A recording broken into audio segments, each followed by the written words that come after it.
I was honestly skeptical about POCO whether they're able to continue offering us affordable devices while giving the best possible performance at the lowest possible price point. Apparently, there's nothing to worry about as the POCO X7 Pro emerges as the best affordable gaming phone you can get right now in the Philippines unless you live in China and you have access to cheap phones. This phone, though, provides flagship-like gaming performance while also making it a good day-to-day phone. What could go wrong with a starting price of 16,999 pesos or 27,999 rupees in India? Let's start with the most important part of the X7 Pro, which is the performance. The Dimensity 8400 Ultra from MediaTek is more impressive than last year's 8300 Ultra of the X6 Pro. Personally, my go-to phone when it comes to mobile gaming is my 3-year-old iPhone 13 Pro Max. The main reason is the stable FPS performance I get even when playing for hours. While I admit I don't play gacha games anymore like Genshin Impact, I still play heavily through Steam Link and Android ported games, specifically GTA San Andreas. For starters, in GTA, it was hard to get a stable 60 frames without frame dips, which resulted in stuttery gameplay. Aside from my iPhone 13 Pro Max, last year's Xiaomi 14 flagship device with Snapdragon 8 Gen 3 was second to my iPhone, which provided stable and smooth gameplay. That's not to say the chipset in the Xiaomi 14 was bad, but rather the small frame was simply not enough to keep the chip cool and performing at a consistent 60 frames gaming. But I digress. With the X7 Pro, I am glad to report that it's even better at maintaining 50 to 60 frames in GTA, nearly without frame dips or stutters even after a 45-minute session. Yes, it'll get extra warm, but nothing too extreme for the hands. In another casual but relatively intensive graphics rendering game, AFK Journey plays at 110 FPS at max settings without any problems. However, most of my time was spent playing my PC games on the X7 Pro through Steam Link or Remote Play. In this setup, the chipset wasn't heavily used, but instead, the Wi-Fi modem got the spotlight. I am impressed with the Wi-Fi 6 model in this phone as it has no problems running Steam Link at 1440p at 60 frames. The latency is very low and almost unnoticeable in games like The Witcher 3 or Dragon Age Veilguard. It's stable too, so long your internet connection is fast and stable. For context, I was using a Wi-Fi 6 modem with a 400 megabit speed. As far as the battery goes, it feels to me like the X6 Pro lasted longer than the X7 Pro despite the massive upgrade to a 6000 mAh cell. But it doesn't mean it's a bad thing since the phone is powering a more powerful chipset and a brighter display, but as far as my use case goes, I usually average 6 to 7 hours of screen time. You could get longer screen time if you mostly watch videos, but for my day-to-day use, it usually involves mostly Steam Link gaming. The charging rate is now 90 watts, previously 67. That gets you to 100% in just 42 minutes. But then again, take note that it's now replenishing a 6000 mAh cell. And by the way, India gets the 6550 mAh model for specific reasons. What's worth noting here is the fact I've used the 8GB RAM model. In 2025, 8GB is the standard. Some might see it as not being enough, especially if they plan to keep the phone for the next 2 to 3 years. But for those who are thinking whether 8GB is good enough to keep everything running smoothly, including gaming, well, yes, it's still good enough. But I did mention in a previous video, which you can check in the description box below, that the X7 Pro kills background apps more aggressively than expected.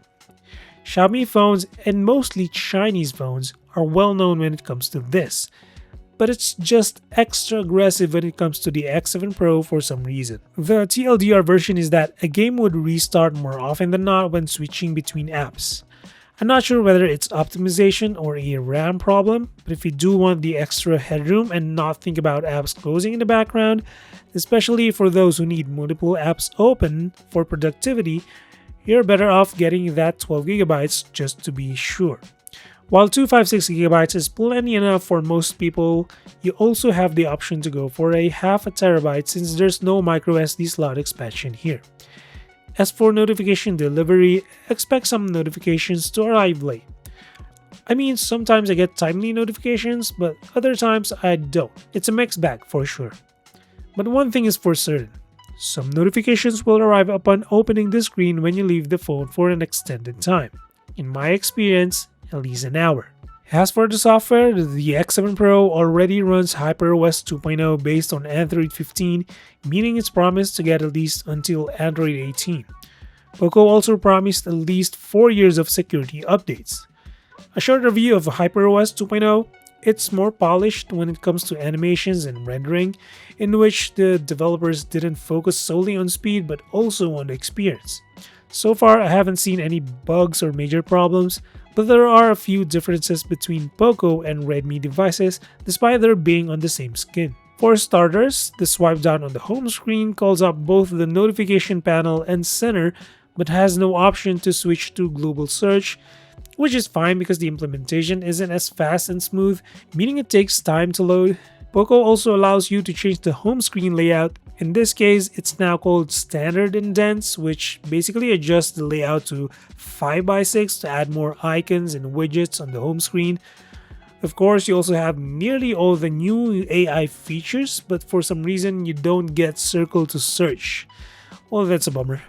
But if there's one underrated feature that POCO or Xiaomi seemingly doesn't highlight, it is its sidebar.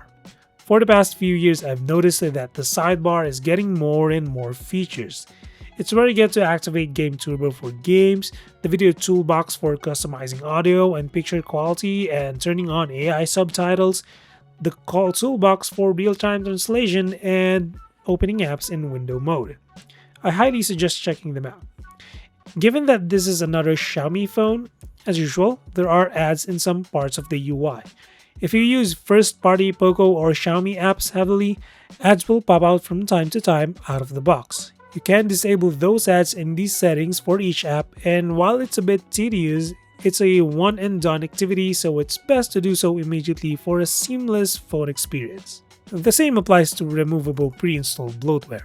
There are 3 colors of the X7 Pro: green, silver, and this yellow variant, which uses a dual-tone leather texture that apparently takes inspiration from a racetrack. I don't mind the look, in fact I like it, especially when you take into consideration the overall look, such as the gold strip on the camera module and the gold accent button on the matte railing. But when it comes to the actual feel of the back, the yellow part feels like the surface of a carton box. But you're probably going to use a case on this one, so yeah, take it for what you will. This is, however, the first IP68 rated POCO X phone, so you can now submerge this in pools and non-salt water sources without worrying about internal damage. It's also impressive to see the same thickness as the X6 Pro despite the bigger battery size and without adding too much weight as well. The display gets a slight boost in terms of brightness level. The peak brightness in HDR goes up to a staggering 3200 nits, while peak SDR brightness in auto mode goes up to 1200 nits, enough to be viewable under broad daylight. In manual mode, you're looking at 900 nits, which is plenty bright indoors. Most of the features of the display from last year are still here. 6.67 inches diagonal screen, AMOLED panel, Dolby Vision and HDR10 Plus playback support, 120Hz refresh rate that trickles down to 60Hz, and sharp 1220p resolution. The front glass also uses Corning Gorilla Glass 7i, which is rated to survive drops of up to 1 meter on rough surfaces, but nevertheless, glass still easily breaks. But what about the cameras? Are they even usable with this kind of phone? It's a surprising yes, to be honest. I am so glad to see 2 cameras instead of 3 or 4, which were nothing but design cues to trick people into thinking you have 4 usable cameras. But with the X7 Pro, you get a 50 megapixel f1.5 Sony IMX882 with OIS and EIS for the main camera. And for the most part, you get good sharpness across the board. Even without a dedicated telephoto lens, you can get good sharpness even at 3x digital zoom. I think this has to be the sharpest sensor I've seen so far. I mean, these close-up shots were taken at 2x digital zoom and at their closest focus distance. Additionally, POCO added live photo to its app wherein it also captures a few motions and frames before the actual shot, which you can then turn into a GIF. Although this feature is already available on more expensive Android devices and iPhones, it's still nice to see it here. If you're going to ask me when I encountered lag on this phone, it's when taking multiple live photos. The phone takes a few seconds to process live photos, and I think that's something POCO or Xiaomi could improve on next time. The same applies to consistency in colors and processing. You won't always get the same quality of colors and sharpness, so more often than not, you're going to take multiple photos just to be sure. But when it works, even in challenging indoor lighting scenarios, you can get really good looking photos.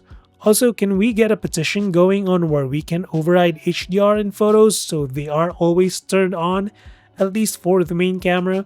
I mean, when you view HDR photos in HDR capable displays, which by the way most phones have the ability to do so, they just look so good and better than non-HDR photos.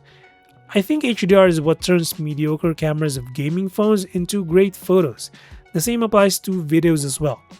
Although HDR video needs to be activated in the settings and the resolution should be capped at 4K at 30 frames, the quality is just outstanding compared to non-HDR videos.